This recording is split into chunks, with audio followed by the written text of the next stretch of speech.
अंधेरे से लड़ने की कहानी है ये रोशनी, हर सच को दिखाने की जुबानी है ये रोशनी। कि अंधेरे से लड़ने की कहानी है ये रोशनी, हर सच को दिखाने की जुबानी है ये रोशनी। आज हम इसे पढ़ने नहीं समझने आए हैं, कि आज हम इसे पढ़ने नहीं समझने आए हैं, क्योंकि हर जिंदगी की हर राज को बताती है ये रोशनी। तो नमस्कार, मैं हूं प्रिंस और आप देख रहे हैं यूट्यूब का सबसे भरोसेमंद चैनल SKT केमिस्ट्री क्लासेस। और हम लेकर आए हैं इस वीडियो में आपके लिए क्लास 10th का फिजिक्स, जो कि है प्रकाश और उससे होने वाली घटनाएं। तो आज हम इस लेक्चर में केवल परिचय के बारे में देखेंगे कि प्रकाश क्या होता है और प्रकाश से संबंधित कौन कौन सी घटनाएं इंपॉर्टेंट है और कौन कौन सी घटनाओं को पढ़ना है हमें। तो बिना देर के हम स्टार्ट करते हैं। आज का हमारा पहला टॉपिक रहेगा प्रकाश। अब देखिए, जो प्रकाश है इसे तो हम महसूस कर सकते हैं, लेकिन हम देख नहीं सकते। ये क्या बोल रहे हैं सर, देख नहीं सकते? जी हाँ, हम प्रकाश को देख नहीं सकते, लेकिन प्रकाश की सहायता से किसी वस्तु को देख सकते हैं। हम प्रकाश को नहीं देख सकते, लेकिन प्रकाश की सहायता से किसी वस्तु को देख सकते हैं। तो हम ये भी बोल सकते हैं जो प्रकाश है वो अदृश्य होती भी है। तो देखिए, प्रकाश जो है उसको हम केमिस्ट्री में पढ़ चुके हैं कि जो प्रकाश होती है, जो सनलाइट होती है या कोई भी प्रकाश होती है, वो पदार्थ नहीं होता है। अब कोई भी चीज पदार्थ नहीं होगा तो जाहिर सी बात है ऊर्जा ही हो सकता है, क्योंकि पूरा ब्रह्मांड दो ही चीज से मिलकर बना हुआ है, एक पदार्थ और दूसरा होता है ऊर्जा। तो जाहिर सी बात है अगर प्रकाश पदार्थ नहीं है, ऊर्जा ही होने वाली है। तो हाँ, ये ऊर्जा ही होती है, विद्युत चुंबकीय ऊर्जा। तो प्रकाश एक अदृश्य विद्युत चुंबकीय तरंग है जो ऊर्जा के रूप में चलती है और किसी वस्तु से टकराकर हमारी आंखों में प्रवेश करती है, और इसी के कारण हम किसी भी वस्तु को देख सकते हैं।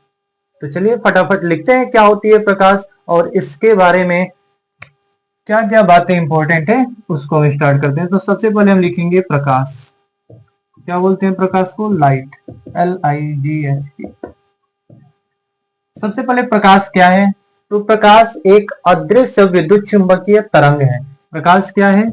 विद्युत चुंबकीय तरंग है। प्रकाश एक विद्युत चुंबकीय तरंग, इलेक्ट्रोमैग्नेटिक वेव, EMW है। और विद्युत ऊर्जा है। प्रकाश क्या है? ऊर्जा है। प्रकाश विद्युत चुंबकीय ऊर्जा है। क्या हम प्रकाश को देख सकते हैं? नहीं। तो प्रकाश क्या होता है? अदृश्य होता है। प्रकाश क्या होता है? अदृश्य होता है। लेकिन प्रकाश की सहायता से किसी वस्तु को देख सकते हैं। तो प्रकाश की सहायता से, इसकी सहायता से किसी भी वस्तु को देख सकते हैं। देख सकते हैं। तो प्रकाश को हम देख नहीं सकते, लेकिन प्रकाश की सहायता से किसी वस्तु को देख सकते हैं। अब प्रकाश की सहायता से किसी वस्तु को देखेंगे कैसे? तो जब प्रकाश होती है वो किसी वस्तु से पहले टकराती है, फिर यहां से ये हमारी आंखों तक पहुंच के आती है और हम इसे देख लेते हैं। तो हम डायरेक्ट प्रकाश को नहीं देखते, लेकिन प्रकाश की सहायता से किसी वस्तु को देखते हैं जो उस प्रकाश से टकरा के हमारी आंखों तक प्रवेश करती है।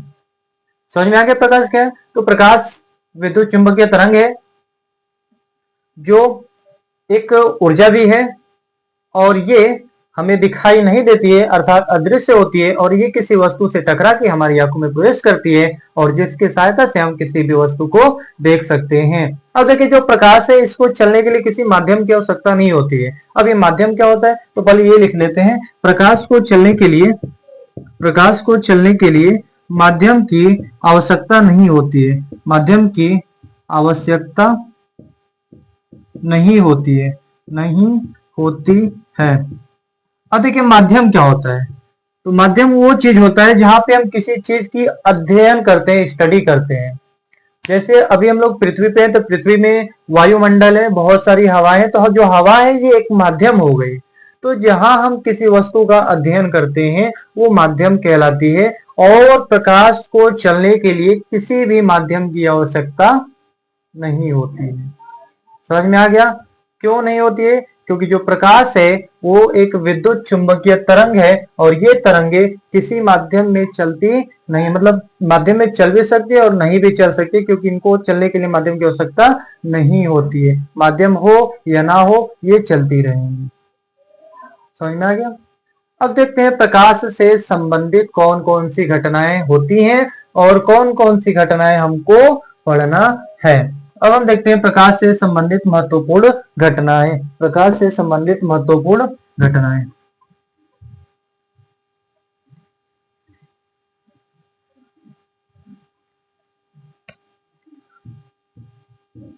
महत्वपूर्ण घटनाएं। प्रकाश से संबंधित महत्वपूर्ण घटनाएं। प्रकाश से संबंधित महत्वपूर्ण घटनाएं। अब देखिए इसमें सबसे पहला घटना आता है परावर्तन। प्रकाश का परावर्तन। फिर दूसरा आता है प्रकाश का अपवर्तन। प्रकाश का अपवर्तन। तीसरा आता है प्रकाश का व्यतिकरण। प्रकाश का व्यतिकरण।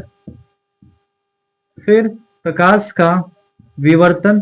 प्रकाश का विवर्तन। फिर आता है प्रकाश विद्युत प्रभाव। प्रकाश विद्युत प्रभाव। फिर प्रकाश से संबंधित होती है black body radiation. Black body radiation. इतनी सारी घटनाएं होती हैं प्रकाश से, और भी सारी घटनाएं होती हैं, लेकिन हमको सारे के बारे में नहीं पढ़ना है, हमको केवल कुछ के बारे में पढ़ना है, और कुछ में केवल दो ही आएंगे। पहला आएगा परावर्तन रिफ्लेक्शन, और सेकंड आएगा अपवर्तन रिफ्रैक्शन। तो इस क्लास में यानी क्लास 10th में हमको केवल दो ही प्रकार की घटनाओं के बारे में अध्ययन करना है प्रकाश से संबंधित। एक है प्रकाश का परावर्तन और दूसरा है प्रकाश का अपवर्तन। ठीक है, तो एक एक करके समझते हैं प्रकाश का परावर्तन क्या होता है और प्रकाश का अपवर्तन क्या होता है, और नेक्स्ट लेक्चर में हम परावर्तन से संबंधित बहुत सारी घटनाओं के बारे में पढ़ेंगे। तो सबसे पहले हेडिंग लगाएंगे प्रकाश का अपवर्तन, प्रकाश का परावर्तन क्या होता है। अब हेडिंग रहेगा हमारा प्रकाश का परावर्तन। अगला हेडिंग रहेगा प्रकाश का परावर्तन। इसको बोलते हैं रिफ्लेक्शन ऑफ लाइट। ये हो गया रिफ्लेक्शन ऑफ लाइट, प्रकाश का परावर्तन। पहले समझते हैं फिर लिखते हैं परिभाषा। तो देखिए सबसे पहले मान लीजिए हमारे पास एक मिरर है जिसमें आप अपने आप को देखते हैं ना, प्लेन मिरर है। मान लेते हैं हमारे पास एक शीशा है, दर्पण है, मिरर, ठीक। और हम क्या करते हैं, हमको ये करना है कि हम एक टॉर्च लेकर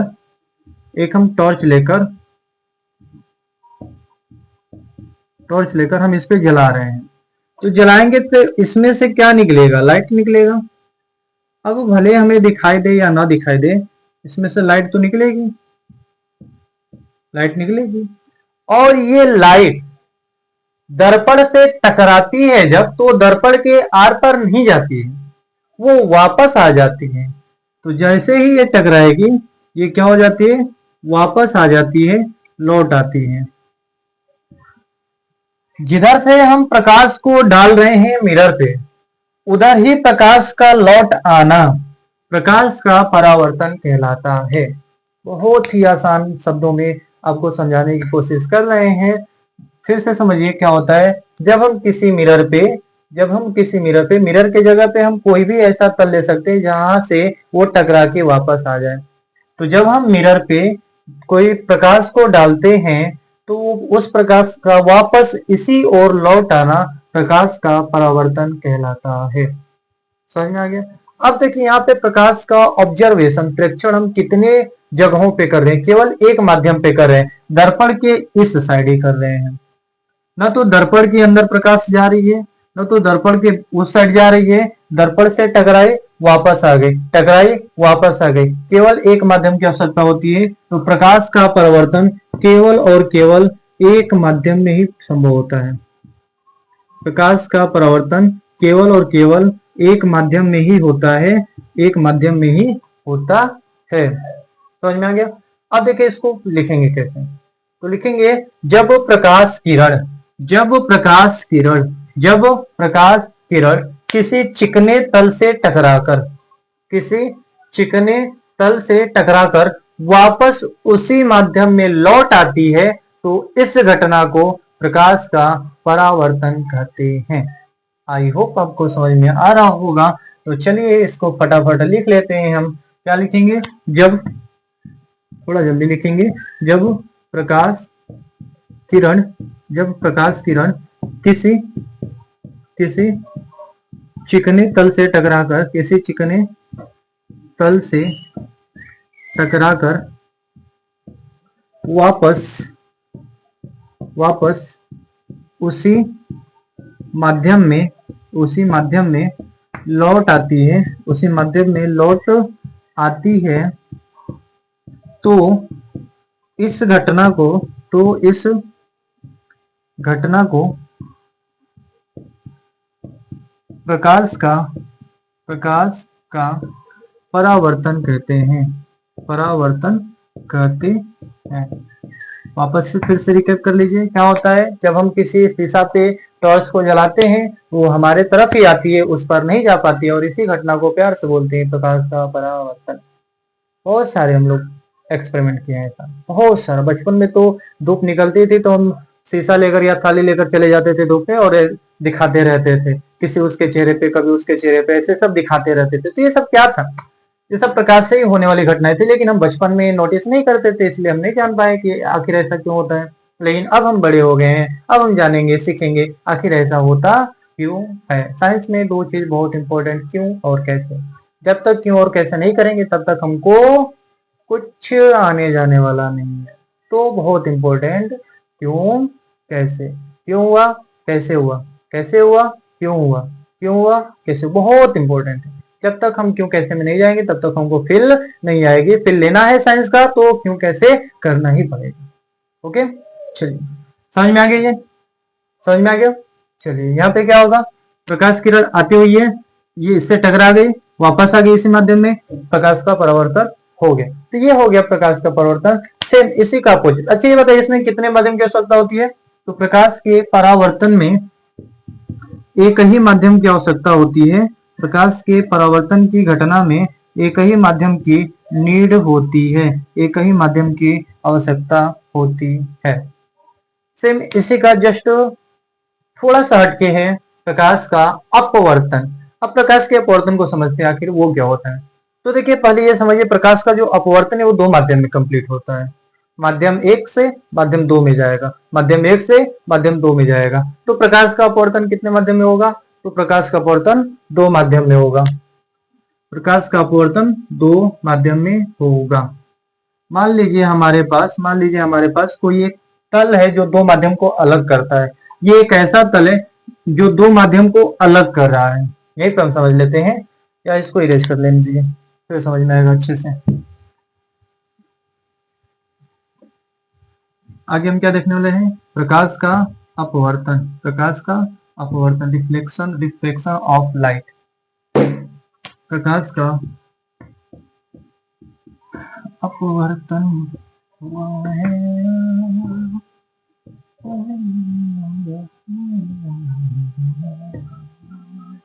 देखिए क्या प्रकाश का अपवर्तन, रिफ्लेक्शन ऑफ लाइट। इसमें क्या होता है, प्रकाश का अपवर्तन की घटना में दो तरह के माध्यम की आवश्यकता होती है।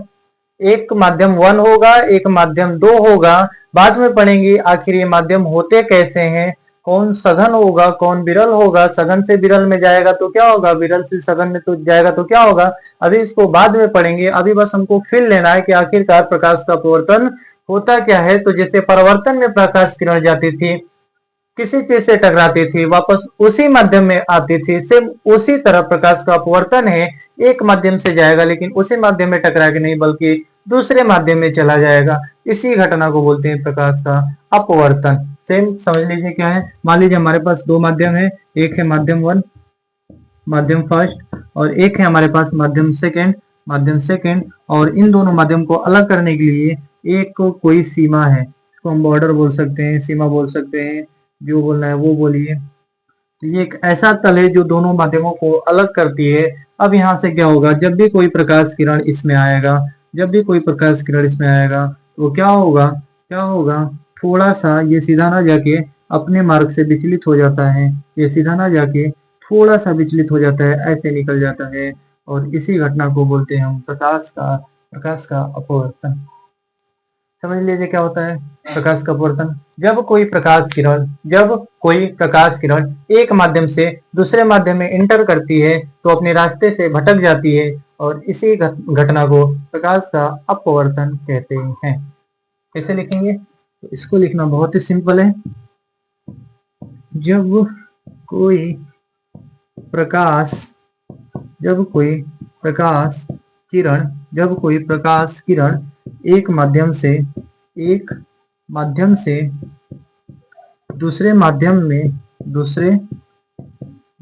में प्रवेश करती है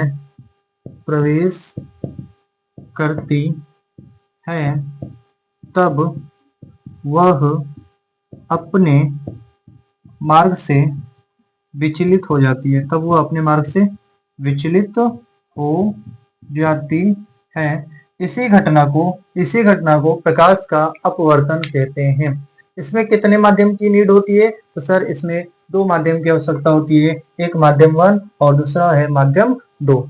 याद रखिएगा ये दोनों माध्यम अलग अलग होंगे, एक होगा हवा, एक होगा पानी, तो दो हो गए अलग अलग। एक होगा कांच, एक होगा पानी, दो अलग अलग हो गए। एक होगा हवा, एक होगा कांच, दो अलग अलग हो गए। हर बार दो अलग अलग माध्यम ही होंगे तभी पॉसिबल है कि अपवर्तन हो सकता है।